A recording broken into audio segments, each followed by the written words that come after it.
ಎಲ್ಲರಿಗೂ ಶರಣಾರ್ಥಿಗಳು. ಇಂದಿನ ನಮ್ಮ ಚರ್ಚೆಗೆ ಸ್ವಾಗತ. ನಾವಿವತ್ತು ಮಾತಾಡಕ್ಕೆ ಹೊರಟಿರೋ ವಿಷಯ ಅಂದ್ರೆ ಏನನ್ನಾದರೂ ಹೊಂದಬೇಕು ಅನ್ನೋ ಜಗತ್ತಿನಲ್ಲಿ ಏನನ್ನು ಹೊಂದಿಲ್ಲದಿರುವುದರ ಬಗ್ಗೆ.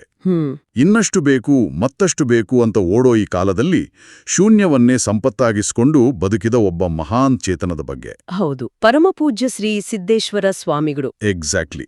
ವಿಜಯಪುರದ ಜ್ಞಾನಯೋಗಾಶ್ರಮದ ಶ್ರೀ ಸಿದ್ದೇಶ್ವರ ಸ್ವಾಮಿಗಳ ಜೀವನ ದರ್ಶನವನ್ನು ನಾವಿವತ್ತು ಅರ್ಥ ಮಾಡಿಕೊಳ್ಳೋ ಪ್ರಯತ್ನ ಮಾಡ್ತಿದ್ದೇವೆ.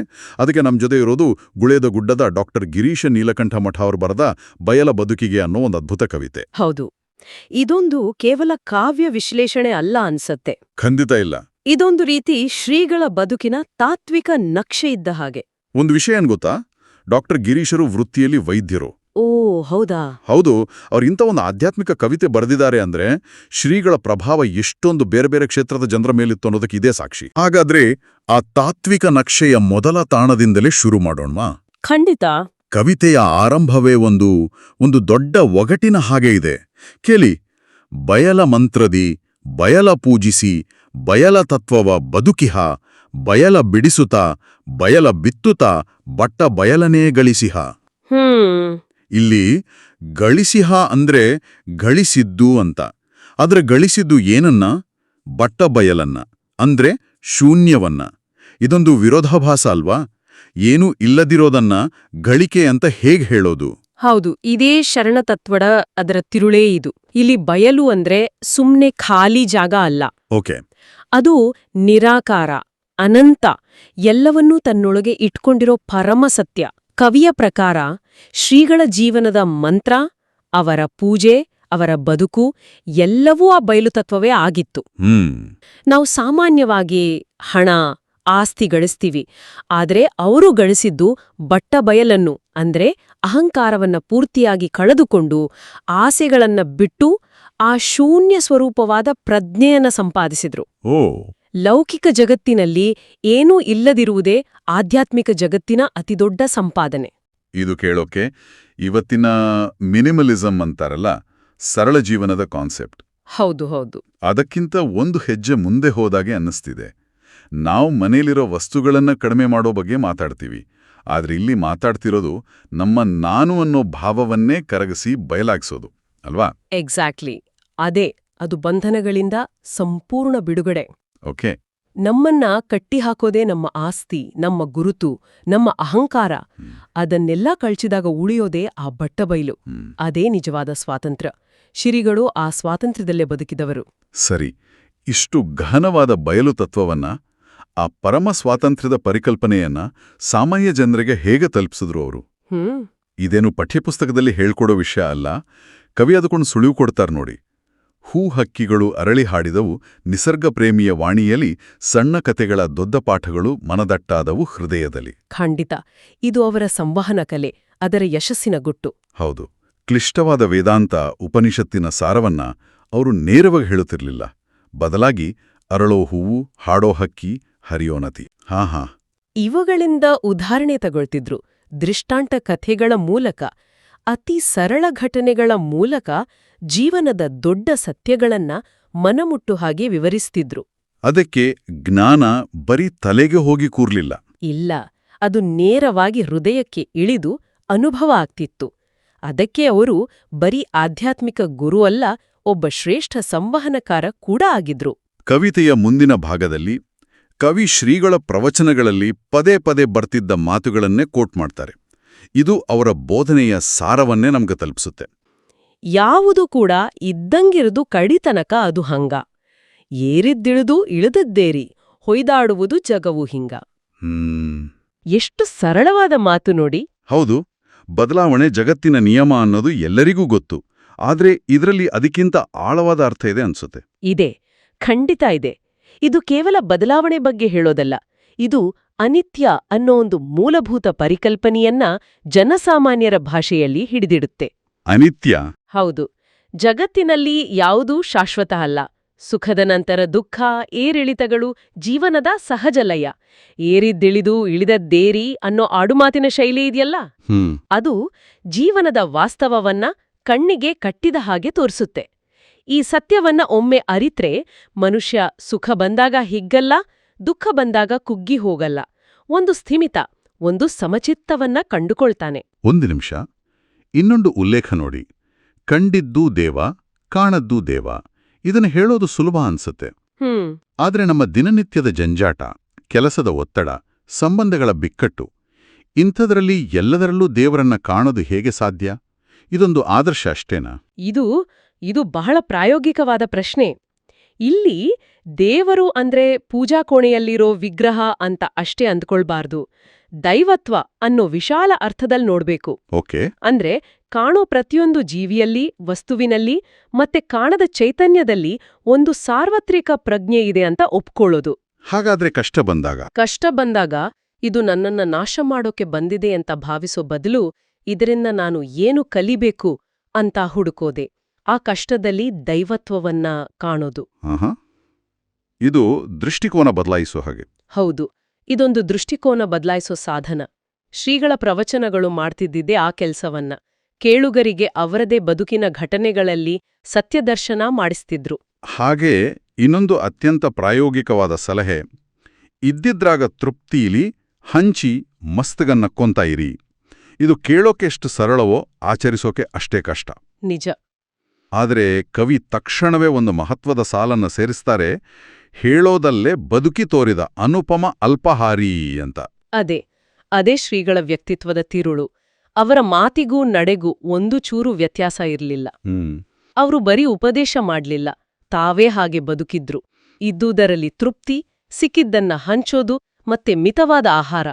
ಅನುಪಮ ಅಲ್ಪಹಾರಿಯನ್ನು ಆ 2 ಪದಗಳಿದೆಯಲ್ಲ, ಹೌದು, ಅದು ಅವರ ಇಂದ್ರಿಯ ನಿಗ್ರಹ ಮತ್ತೆ ಅಗತ್ಯಗಳನ್ನ ಮೀರಿದ ಆಸೆಯಿಲ್ಲದ ಜೀವನವನ್ನ ಎಷ್ಟು ಪರಿಣಾಮಕಾರಿಯಾಗಿ ಹೇಳುತ್ತೆ ನೋಡಿ. ಅವರ ಬದುಕೇ ಒಂದು ತೆರೆದ ಪುಸ್ತಕ, ಒಂದು ಜೀವಂತ ಸಂದೇಶ. ಇಂಥ ಮಾತು ಮತ್ತೆ ನಡವಳಿಕೆಯಲ್ಲಿನ ಸಾಮರಸ್ಯವೇ ಇರಬೇಕು ಸಾವಿರಾರು ಜನರನ್ನ ಆಕರ್ಷಿಸಿದ್ದು. ಖಂಡಿತ. ಕವಿತೆ ಆ ದೃಶ್ಯವನ್ನ ಎಷ್ಟು ಚೆನ್ನಾಗಿ ಚಿತ್ರಿಸುತ್ತೆ ನೋಡಿ. ಬೆಳಗುಜಾವದ ಶಾಂತ ಬಯಲಲ್ಲಿ ಸಾವಿರ ನೆತ್ತಿಗಳು ಜ್ಯೋತಿಗೆ ಕಾಯ್ದಿಹ ಬತ್ತಿಗಳು. ಈ ರೂಪಕ ಬಹಳ ಶಕ್ತಿಯುತವಾಗಿದೆ. ಹೌದು, ಅತ್ಯಂತ ಸುಂದರವಾದ ರೂಪಕ. ಆ ಬೆಳಗಿನ ಜಾವದ ಪ್ರಶಾಂತ ವಾತಾವರಣ, ಸಾವಿರಾರು ಜನ ಜ್ಞಾನ ಅನ್ನೋ ಬೆಳಕಿಗಾಗಿ ಕಾಯ್ತಿರೋ ಬತ್ತಿಗಳ ಹಾಗೆ ಕೂತಿದ್ದಾರೆ. ಅವರ ಮನಸ್ಸು ಜ್ಞಾನದ ಎಣ್ಣೆ ತುಂಬಿಕೊಂಡು ಗುರುವಿನ ಮಾತಿನ ಕಿಡಿಗಾಗಿ ಕಾಯ್ತಿದೆ.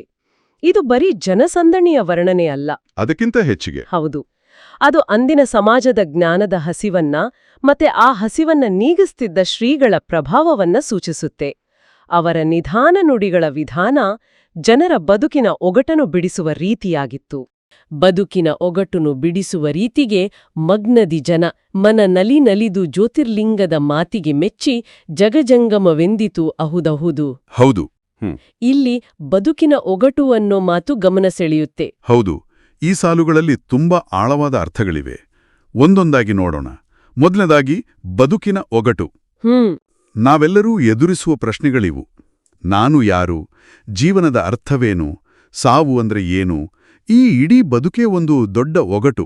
ಶ್ರೀಗಳು ತಮ್ಮ ಪ್ರವಚನಗಳ ಮೂಲಕ ಆ ಒಗಟನ್ನು ಬಿಡಿಸಿ ಹೇಳುವ ರೀತಿ ಜನರನ್ನು ತನ್ಮಯರನ್ನಾಗಿಸುತ್ತಿತ್ತು.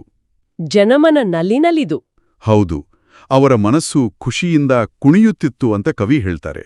ಇನ್ನು ಜ್ಯೋತಿರ್ಲಿಂಗದ ಮಾತು ಮತ್ತು ಜಗಜಂಗಮ ಅನ್ನೋ ಪದಗಳು, ಇವು ವಚನ ಸಾಹಿತ್ಯದ ಬಹಳ ಮುಖ್ಯ ಪರಿಕಲ್ಪನೆಗಳಲ್ವಾ? ಖಂಡಿತ. ಜ್ಯೋತಿರ್ಲಿಂಗದ ಮಾತು ಅನ್ನೋದು ನೇರವಾಗಿ ಅಲ್ಲಮಪ್ರಭುಗಳ ಒಂದು ಪ್ರಸಿದ್ಧ ವಚನದಿಂದ ಬಂದಿದ್ದು. ಮಾತೆಂಬುದು ಜ್ಯೋತಿರ್ಲಿಂಗ ಅಂತ. ನಿಖರವಾಗಿ. ಅಂದ್ರೆ ಸತ್ಯವಾದ ಜ್ಞಾನಯುಕ್ತವಾದ ಮಾತು ಕೇವಲ ಶಬ್ದವಲ್ಲ, ಅದು ದೇವರ ಸ್ವರೂಪ, ಜ್ಞಾನದ ಬೆಳಕನ್ನು ನೀಡುವ ಒಂದು ಲಿಂಗ. ಶ್ರೀಗಳ ಮಾತುಗಳು ಆ ಜ್ಯೋತಿರ್ಲಿಂಗದಂತೆ ಇದ್ದವು. ಹಾಗಾದ್ರೆ ಜಗಜಂಗಮ ಅಂದ್ರೆ? ಜಂಗಮ ಅಂದ್ರೆ ಚಲಿಸುವ ಲಿಂಗ. ಸಮಾಜದ ಒಳಿತಿಗಾಗಿ ಜ್ಞಾನ ಹಂಚುತ್ತಾ ನಿರಂತರ ಚಲನೆಯಲ್ಲಿರುವ ವ್ಯಕ್ತಿ.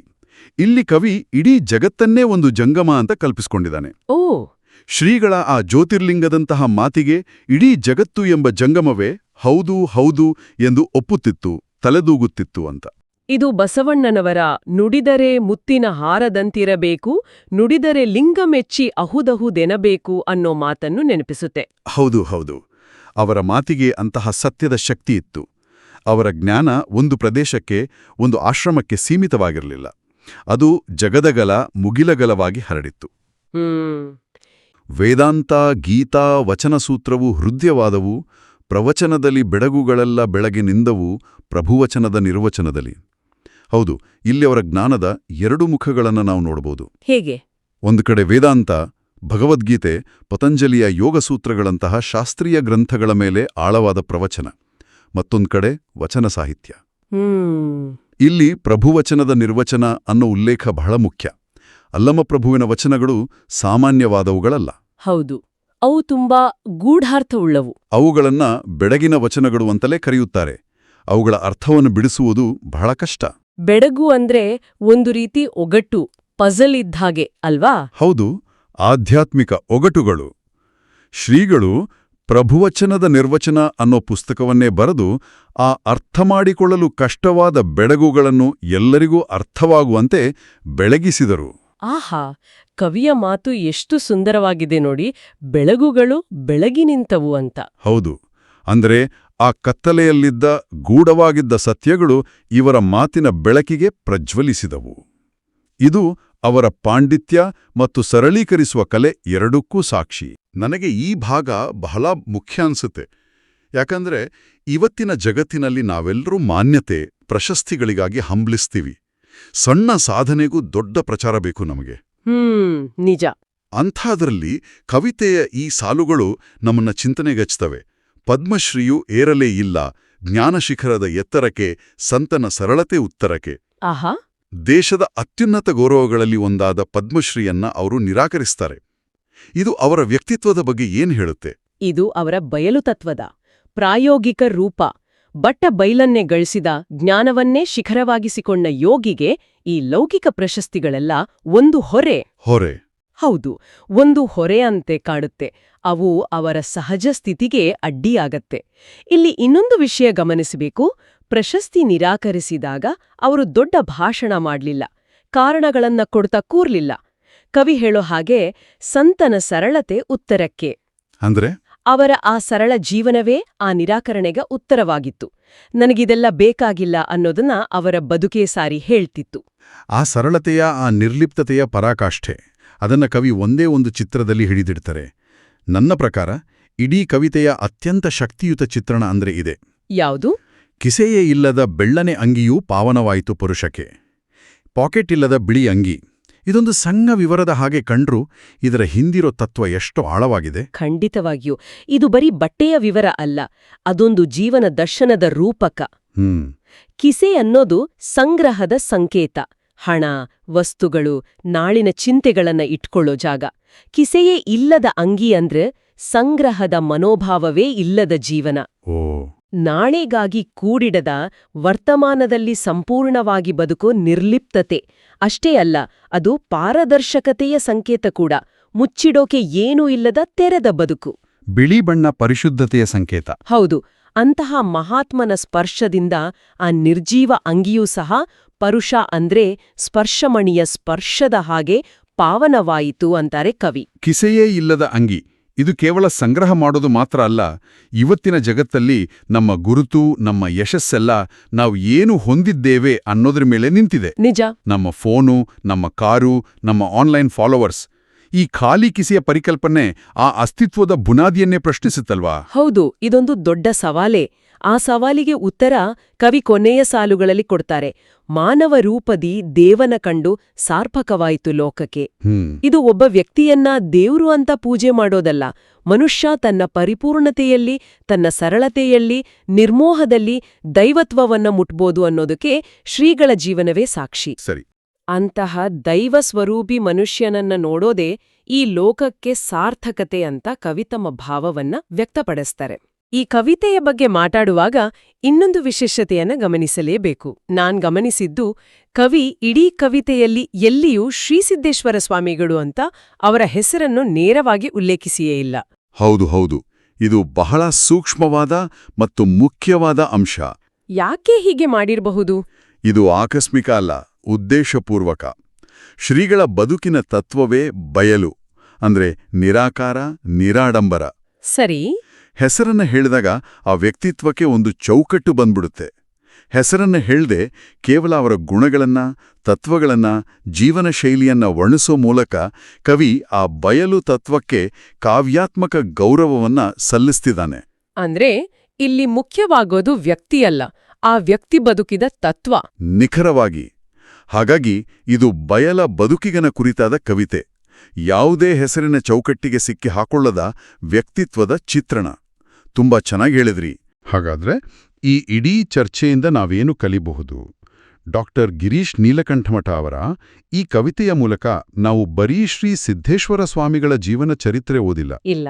ಬದಲಾಗಿ ಬಯಲು ಅನ್ನೋ ಗಹನ ತತ್ವದಿಂದ ಹಿಡಿದು ಖಾಲಿ ಕಿಸೆಯ ಸರಳತೆಯವರೆಗೆ ನಮ್ಮದೇ ಬದುಕನ್ನ ಪ್ರಶ್ನಿಸುವ, ನಮ್ಮ ಆದ್ಯತೆಗಳನ್ನ ಮರುಪರಿಶೀಲಿಸುವಂತೆ ಮಾರುವ ಒಂದು ದರ್ಶನವನ್ನ ಕಂಡಿದ್ದೇವೆ. ಹೌದು, ಇದೊಂದು ಸಮಗ್ರ ಚಿತ್ರಣ. ಈ ಕವಿತೆ ಒಂದು ಕನ್ನಡಿ ಹಾಗೆ ಕೆಲಸ ಮಾಡುತ್ತೆ. ಕನ್ನಡಿ? ಹೌದು.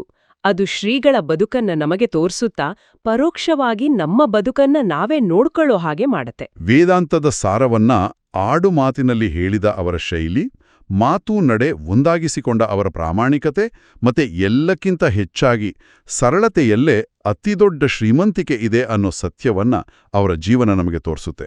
ಕವಿತೆಯ ಕೊನೆಯಲ್ಲಿ ಮಾನವ ರೂಪದಲ್ಲಿ ದೇವರನ್ನ ಕಂಡು ಲೋಕವೇ ಸಾರ್ಥಕವಾಯಿತು ಅಂತ ಹೇಳಲಾಗಿದೆ. ಇದು ನಮ್ಮೆಲ್ಲರ ಮುಂದೊಂದು ಪ್ರಮುಖ ಪ್ರಶ್ನೆಯನ್ನ ಇಡುತ್ತೆ. ನಾವು ನಮ್ಮ ಸಮಸ್ಯೆಗಳಿಗೆ ಉತ್ತರವನ್ನು ತಂತ್ರಜ್ಞಾನದಲ್ಲಿ, ರಾಜಕೀಯತೆಯಲ್ಲಿ, ಆರ್ಥಿಕತೆಯಲ್ಲಿ ಹುಡುಕುತ್ತಿದ್ದೇವೆ. ಆದರೆ ಮಾನವನ ಅಂತರಂಗದಲ್ಲಿರುವ ಸರಳತೆ, ತೃಪ್ತಿ ಮತ್ತು ನಿರ್ಲಿಪ್ತತೆಯಲ್ಲಿ ಅಡಗಿರುವ ಅಗಾಧ ಶಕ್ತಿಯನ್ನು ನಾವು ಕಡೆಗಣಿಸುತ್ತಿದ್ದೇವೆಯೇ? ಬಹುಶಃ ನಮಗೆ ಇಂದು ಬೇಕಾಗಿರುವ ದೊಡ್ಡ ಆವಿಷ್ಕಾರ ಎಂದರೆ ನಮ್ಮ ಜೀವನಕ್ಕೆ ಇನ್ನಷ್ಟು ಸೇರಿಸುವುದಲ್ಲ, ಅನಗತ್ಯವಾದುದನ್ನು ಕಳೆಯುವುದು ಇರಬಹುದೇ? ಎಲ್ಲರಿಗೂ ಶರಣಾರ್ಥಿಗಳು.